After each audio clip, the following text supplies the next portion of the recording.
Assalamualaikum warahmatullahi wabarakatuh. Nama saya Alifidul Farid, NIM 1930 2050 2029, jurusan arsitektur semester 2. Pada kesempatan kali ini saya akan menjelaskan tentang fondasi. Fondasi bangunan adalah konstruksi yang paling terpenting pada suatu bangunan, karena fondasi berfungsi sebagai penahan seluruh beban yang berada di atasnya dan gaya-gaya dari luar. Fondasi merupakan bagian dari struktur yang berfungsi meneruskan beban menuju lapisan tanah pendukung di bawahnya. Dalam struktur apapun, beban yang terjadi baik yang disebabkan oleh berat sendiri ataupun akibat beban rencana harus disalurkan ke dalam suatu lapisan pendukung. Dalam hal ini adalah tanah yang di bawah struktur tersebut. Ada beberapa faktor pemilihan tipe fondasi. Faktor arsitektur pertama. Aspek ini dipertimbangkan berdasarkan kebutuhan jiwa manusia akan suatu yang indah. Bentuk-bentuk struktur yang dirancang sudah semestinya pada pemenuhan kebutuhan yang dimaksud. Kedua, faktor fungsional. Perencanaan struktur yang baik sangat memperhatikan fungsi dari bangunan tersebut. Dalam kaitannya dengan penggunaan ruang, aspek fungsional sangat mempengaruhi besarnya dimensi bangunan yang direncanakan. Faktor kekuatan dan stabilitas struktur.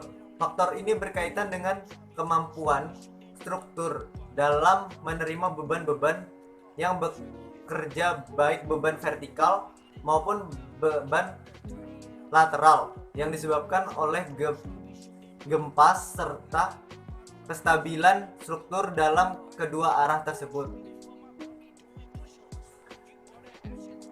Keempat, biaya dan waktu pelaksanaan pekerjaan. Sebuah proyek pembangunan akan sangat memperhatikan aspek waktu dan biaya pekerjaan.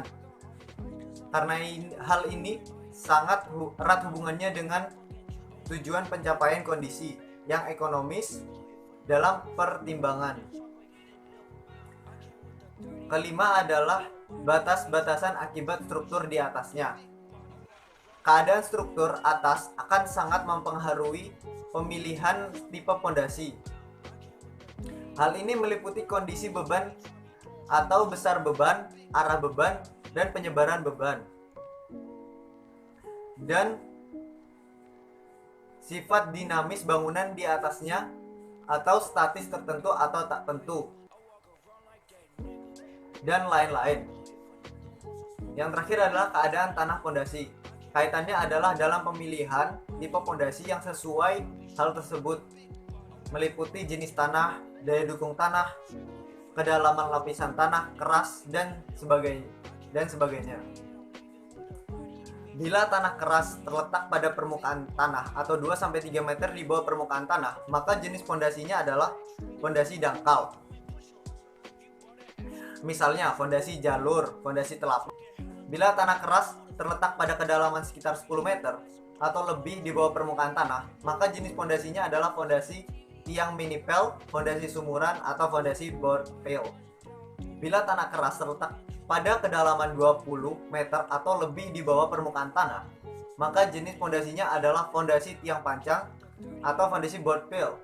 Fondasi dalam suatu bangunan merupakan bagian paling bawah dan berhubungan langsung dengan tanah. Pada struktur bangunan, fondasi berfungsi untuk memikul beban yang ada di atasnya untuk menghasilkan bangunan yang kokoh. Fondasi juga direncanakan dan dikerjakan dengan hati-hati. Fondasi harus diperhitungkan sedemikian rupa dari segi ukuran, kekuatan, dan kualitas material. Sebagai contoh, saya akan menjelaskan tentang fondasi yang sesuai untuk bangunan perkantoran, mall, atau gedung bertingkat, yaitu fondasi bord fail. Material penyusun utama adalah besi, semen, batu pecah, koral, pasir cor. Fondasi bord fail adalah bentuk fondasi yang dibangun di dalam permukaan tanah dengan kedalaman tertentu. Fondasi ditempatkan sampai kedalaman yang dibutuhkan dengan cara membuat lubang yang dibor dengan alat khusus. Setelah mencapai kedalaman yang disyaratkan atau ditentukan, kemudian dilakukan pemasangan casing atau bagesting yang terbuat dari plat besi. Kemudian dimasukkan rangka pondasi yang telah dirakit sebelumnya, lalu dilakukan pengecoran terhadap lubang yang sudah dibor tersebut. Pekerjaan pondasi ini tentunya dibantu dengan alat khusus untuk mengangkat casing dan rangka besi. Setelah dilakukan pengecoran, casing tersebut dikeluarkan kembali. Sistem kerja pondasi ini hampir sama dengan pondasi piel atau tiang pancang. Langkah awal yang dilakukan adalah pemetaan terlebih dahulu. Inilah gunanya ilmu ukur tanah. Proses ini sebaiknya dilakukan sebelum alat-alat proyek masuk, dan dari pemetaan ini dapat diperoleh suatu patokan yang tepat antara koordinat pada gambar kerja dan kondisi lapangan. Berikut adalah tahap-tahap awal pekerjaan untuk membuat pondasi bor piel. Pertama adalah ekskavator mempersiapkan areal proyek agar alat-alat berat yang lain bisa masuk. Pekerjaan pondasi tiang bor memerlukan alat berat dalam suatu proyek. Disebut alat berat memang karena bobotnya yang berat. Makanya manajer proyek harus dapat memastikan pekerjaan persiapan apa yang diperlukan agar alat berat tersebut dapat masuk ke area dengan baik. Jika tidak disiapkan dengan baik, bisa saja alat berat tersebut ambles karena daya dukung tanah yang jelek. Bila perlu dipasang juga plat-plat baja. Plat-plat baja tersebut dimaksud agar alat-alat berat tidak amblas jika kekuatan tanah diragukan. Jika sampai amblas, untuk mengangkat kembali biayanya lebih besar dibandingkan biaya yang diperlukan untuk mengadakan plat-plat tersebut. Perlu tidaknya plat-plat tersebut tentu didasar dari pengalaman-pengalaman sebelumnya. Pekerjaan penulangan pondasi tiang bor. Paralel dengan pekerjaan persiapan, maka pembuatan penulangan tiang bor telah dapat dilakukan. Ini penting, karena jangan sampai sudah dibor, tapi ternyata tulangannya belum siap. Jika tertunda lama, tanah pada lubang bor bisa rusak, atau mungkin karena hujan atau lainnya. Pemilihan tempat untuk merakit tulangan juga penting, tidak boleh terlalu jauh, masih terjangkau oleh alat-alat berat, tetapi tidak boleh sampai mengganggu manuver alat-alat berat itu sendiri. Kedalaman pondasi adalah sampai tanah keras. Jika alat-alat berat sudah siap, juga tulangan-tulangannya serta pihak ready mix concrete-nya sudah siap, maka dimulailah proses pengeboran. Skema alat-alat bornya adalah persiapan alat bor, yaitu foto awal pengeboran. Kecuali alat bor dengan kren terpisah, pada bor tersebut juga dijumpai alat bor yang terintegrasi dan sangat mobile.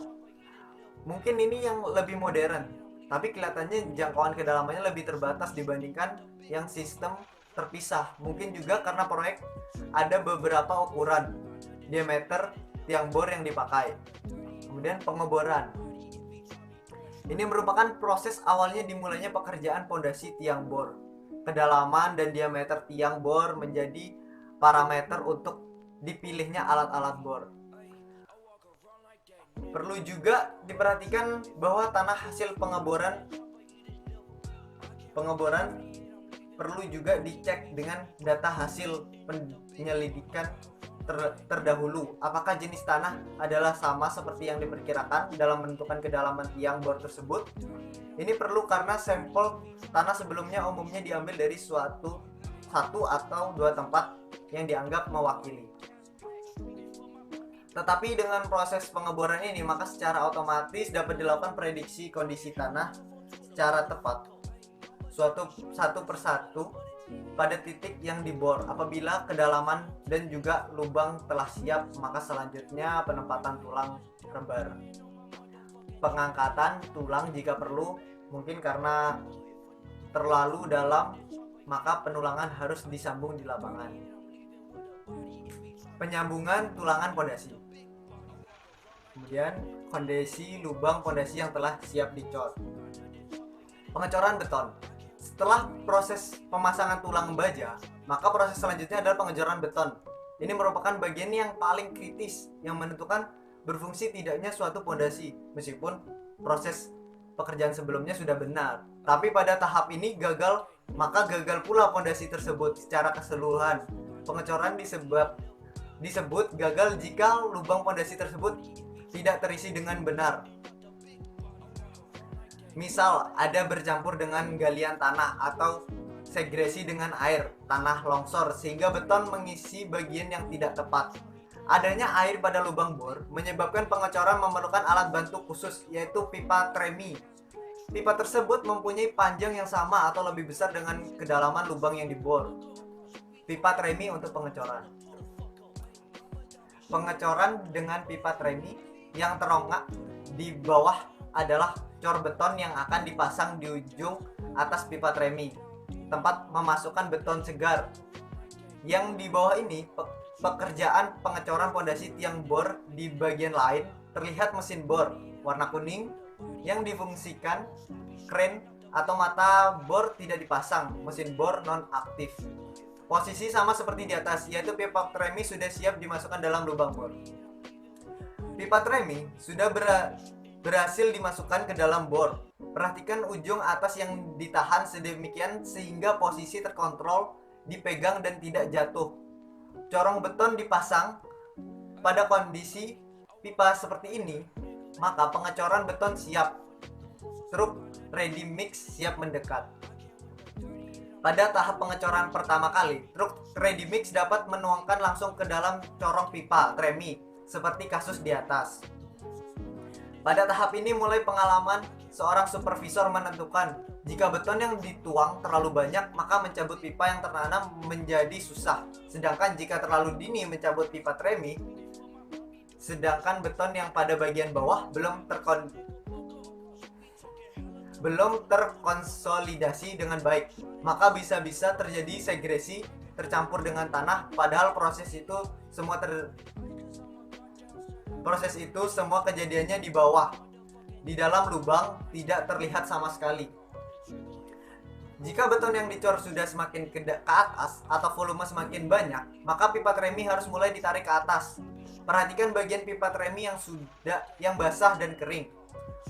Untuk kasus ini karena pengecoran beton masih diteruskan maka diperlukan bucket beton tidak bisa langsung dituangkan ke corong pipa tremi tersebut.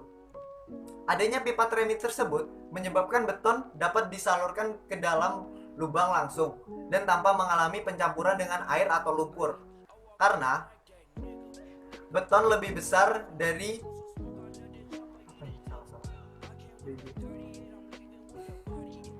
BJ beton lebih besar dari BJ lumpur, maka beton makin lama makin kuat untuk mendesak lumpur naik ke atas. Proses pengecoran ini memerlukan suplai beton yang kontinus. Bayangkan saja bila ada keterlambatan beberapa jam. Jika sampai terjadi settingan, maka pipa tremi bisa tertanam di bawah dan tidak bisa dicabut. Jika pengerjaan pengecoran dapat berlangsung dengan baik, maka pada akhirnya beton dapat muncul dari kedalaman lubang. Jadi pemasangan tremi mensyaratkan bahwa selama pengecoran dan penarikan, maka pipa tremi tersebut harus selalu tertanam pada beton. Jadi kondisi tersebut fungsi sebagai penyumbat atau penahan agar tidak terjadi segresi atau pencampuran dengan lumpur. Sampai tahap ini pekerjaan di tiang bor selesai. Waalaikumsalam warahmatullahi wabarakatuh.